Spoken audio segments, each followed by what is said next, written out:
My name is Myra and I'm a 27-year-old woman, and recently I got a call for my mother. We hadn't spoken in almost 3 years. She called to ask for my help because my sister and her husband had just gone through something really bad. To give you some background, the man who is now my sister's husband was supposed to be my husband once upon a time. My sister, who's 23 and I'll call her Sophie, got together with my fiancé to Ethan, who is also 27, on the day of my engagement. Ethan and I had been together since college, and after almost 3 years he proposed to me. He even threw a party to surprise me on the night of our engagement. I remember feeling like I was on top of the world until about 2 p.m. that day. I decided to step out into the backyard to get better phone reception, and that's when I saw my sister and Ethan. They were making out so passionately that it took them a few seconds to even notice me standing there completely shocked. I couldn't believe he would do this to me, especially after almost 3 years together and on the night of our engagement no less. When they finally noticed me, they quickly pulled apart, but it was too late. I ran to my car and drove as fast as I could to the nearest hotel. I was in complete shock and trying to process what I had just seen, hoping it wasn't true, but then I received a text from Sophie apologizing and saying she was in love with Ethan. Apparently this had been going on for a long time. I was in my hotel room when I got that text and I broke down like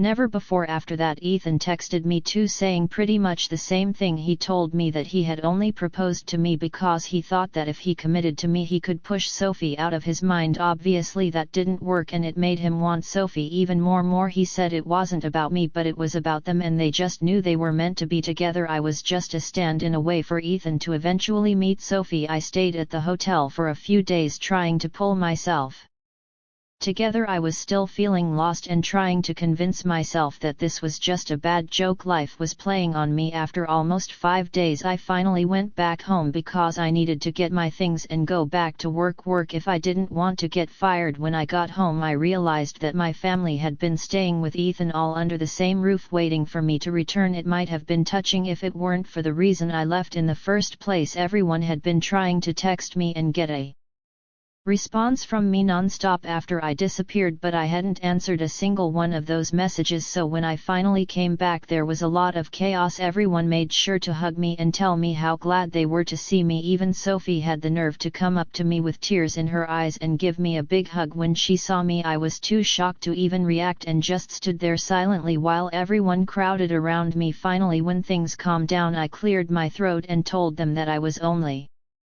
back to get my things and move out for good. Ethan had been standing there quietly until that point, but when I said I was leaving he announced that I didn't need to go because he had already packed his stuff and was moving in with Sophie. Now that everything was out in the open, my family, including my parents, my aunt and my dad's youngest sister who has lived with us since her husband passed away, all had big smiles on their faces. There was nothing to smile about, at least not from my perspective. Sophie stood next to Ethan looking at me sadly but still smiling. I couldn't take it anymore and asked my family what on earth they were smiling about, because as far as I could see there was nothing to be happy about. I was upset because Sophie had just broken up my engagement and taken away my boyfriend of almost 3 years. There was nothing funny or sweet about it. My mother spoke up and told me that they couldn't change the past but they could accept the future. They believed that the future had Sophie and Ethan together, and even though the relationship started with cheating they felt sorry about it but wanted me to understand that this was for the best. Sophie apologized for taking my boyfriend, saying she couldn't help falling in love with him. She wished she had told me earlier so I didn't have to find out this way, but she said they were deeply in love and wanted to spend their lives together. Then they kissed right in front of me and my mother even wiped a tear from her eyes. I snapped and told them that this wasn't something to be sentimental about. What they were doing was disgusting. To my surprise, my family got annoyed with me and said I was being bratty instead of being happy for my sister. They thought I was making it all about myself and didn't approve of my behavior. I was shocked by their attitude and told them all to get out of my house. I couldn't understand how they were defending Sophie and Ethan while making me look like the bad guy, acting like I was overreacting. My father stepped in and told me not to act like a child because things like this happen and I should just accept it. He said I should be happy that my sister found her soulmate instead of being jealous. It felt like they were all acting crazy and I couldn't deal with it anymore, so I said screw it, went to my room, packed some of my things and left again without talking to them or listening to what they had to say. Even as they called my name and told me not to go, I didn't have anything left to say to them because it was clear that they cared more about Sophie and her happiness than about me or what was right and wrong. They were so focused on justifying what Sophie had done that they completely forgot that I had real feelings too. After that day my family tried to contact me several times but I never responded because I didn't think I owed them anything. A couple of weeks later I even received an invitation to Sophie and Ethan's wedding, which I obviously declined. All the friends that Ethan and I had in common also declined the wedding invitation to support me, and even a few relatives who knew the truth stopped interacting with my family after they learned how I had been treated. It's been 3 years and I've cut them out of my life completely. They occasionally try to get back in touch by wishing me well on my birthday or New Year, but I always ignored them. I never blocked any of them, though I did remove them from my friends list. Since I have a public account they could still see what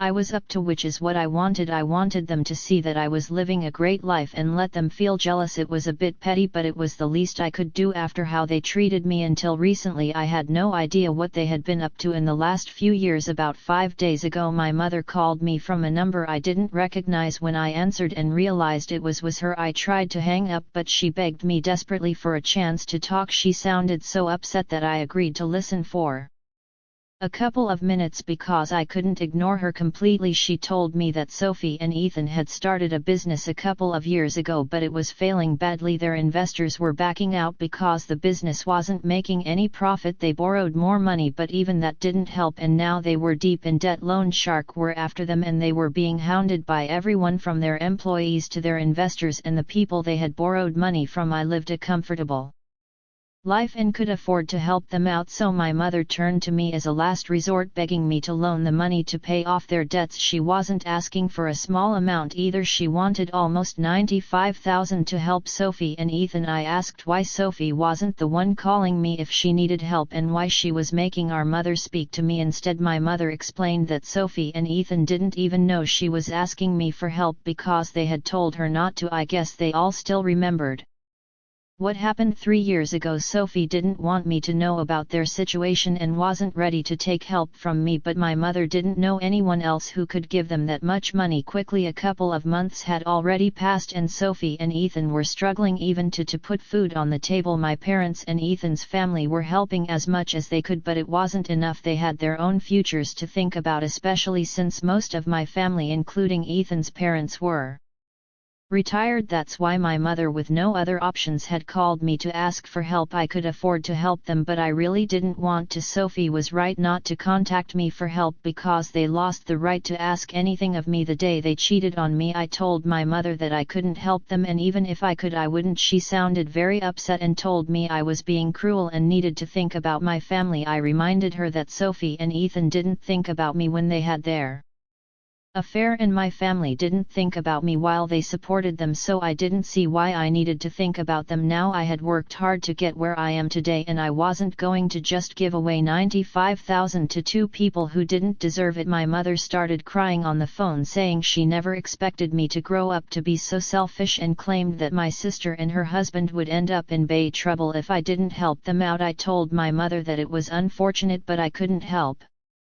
them, and then I hung up. Since then she's been sending me text after text almost every hour begging me to reconsider and think about my sister. She keeps saying that this is it the time for petty revenge and that Sophie is in serious trouble. She warns that if I don't help her now I'll regret it in the future. My mother is acting desperate and I don't know what to say to her because I don't want to feel like the bad person here either. Am I wrong for not helping my sister financially after she stole my fiancé 3 years ago? Update: I finally blocked my family. I hadn't done that earlier because first I wanted them to see what I was up to and feel jealous, and second because I thought cutting them off completely might be something I'd regret if something bad happened to them, but now I don't care anymore. I should have removed them from my life 3 years ago. Keeping them around this long was the real petty thing I did. Refusing to help my sister now isn't petty, it's just the logical thing to They've already wasted so much money, and I'm sure that even if I gave them the money now they wouldn't be able to pay it back. 95,000 is a huge amount, and even though I'm doing well financially, that doesn't mean I can just give away that kind of money without expecting it back. If it were a close friend I was helping, I would still expect to be repaid, but these are people who are close to me and they're definitely not my loved ones. I can't expect them to pay me back, so there's really no reason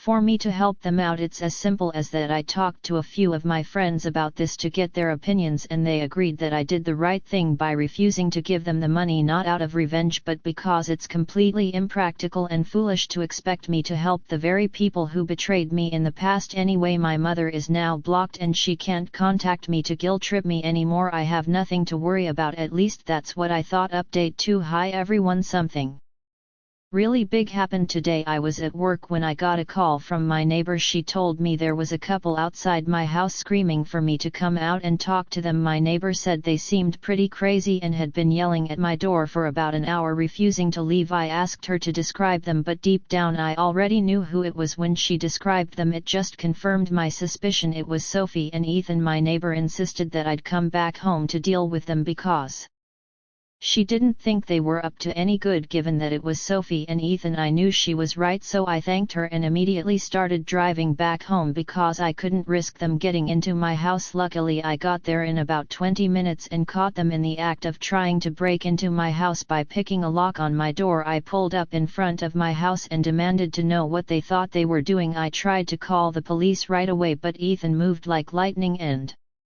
knocked the phone out of my hand. Sophie walked over and said they were just there to talk and they didn't want anything from me, at least not right now. I told them to make it quick and made it clear that they shouldn't expect me to invite them inside. Whatever they had to say would have to be discussed outside in the yard. They seemed okay with that, which was a relief because I didn't think it would be a good idea to let them inside. They already seemed pretty hostile and I didn't know what to expect. Sophie started talking and told me that our mother had informed her about the phone call and how I had ignored the texts that followed and even blocked them all. She said that the way I was behaving was very unfair and that since it had been 3 years I should really be over it by now. I was accused of being silly and dramatic just to get attention from my family. Sophie said she felt insulted because I refused to help them and that's why she was there to talk to me. She mentioned that she had managed to arrange the money for now by selling their house and all their jewelry, but there was a strong chance she might need more in the future. She wanted to know that she could rely on me for help when that time came. I told her flat out that she couldn't and shouldn't count on me at all under any circumstances because I hated her and her husband with a passion. I was so angry that I warned her it was taking all my self-control not to hit her at that moment, so it would be best if they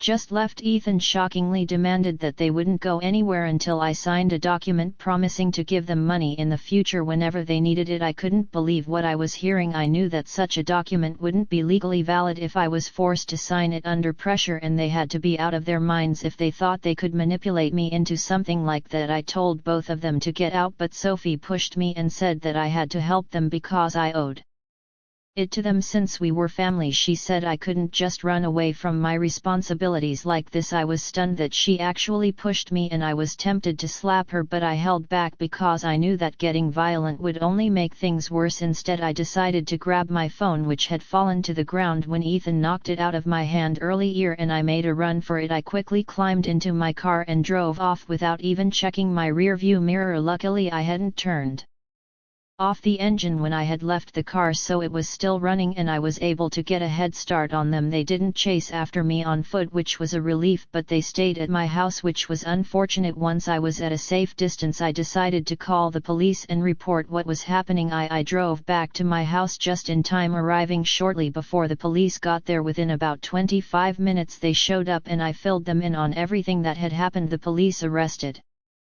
Sophie and Ethan and took them away. I knew the charges weren't that serious and they'd probably get off easily, but it was still worth it because at least they were taken away and I didn't have to deal with them anymore. A few hours have passed since then and I haven't heard from anyone in my family, which is strange. I thought by now at least one of them would have tried to contact me from a different number, but they haven't. I'm guessing they're either over everything and won't try to get under my skin again, or they're just waiting for the right time to contact me later when things have calmed down a bit. Update 3. Hi, so my last update was about a week ago, and I had started to believe that my family was finally going to leave me alone after I called the cops on Sophie and Ethan, but I was wrong. Even that didn't stop them from bothering me again. This time it was my parents who showed up at my house asking if they could talk to me for a moment. This happened yesterday and they seemed much less arrogant compared to Sophie and Ethan, so I decided to let them in. As soon as my mother entered the house, she started crying and apologized for ever taking Sophie's side over mine. My father explained that after they learned Sophie and Ethan were arrested because of their behavior, including physically pushing me, they couldn't see them the same way anymore. They had decided to cut them off. My mother kept crying the entire time she was there, while my father continued apologizing for sighing with Sophie in the past when it was actually me who was the victim. I told my parents that while I appreciated them finally coming to their senses, it was too little too late to make things better. I had grown used to living my life on my own terms and didn't want to go back to putting my family before myself. As much as I appreciated their visit and apology, I couldn't promise to work on a relationship because honestly I didn't see any point in trying to salvage something that was already broken. Even if it was with my parents, they protested a bit, saying that we could fix things if we really wanted to, but that was the problem. I didn't want to anymore. I just wanted to be by myself, free from the complications and hurt of the past. I told them I respected their efforts, but I was done trying. They seemed a little disappointed, but eventually they left and asked if I could at least unblock them so they could keep in touch. I did unblock my parents, which feels a bit strange, but for now that's where things stand. I'm not sure what the future holds, but I'm focusing on my own peace and well-being. Stay tuned for more updates on how things unfold.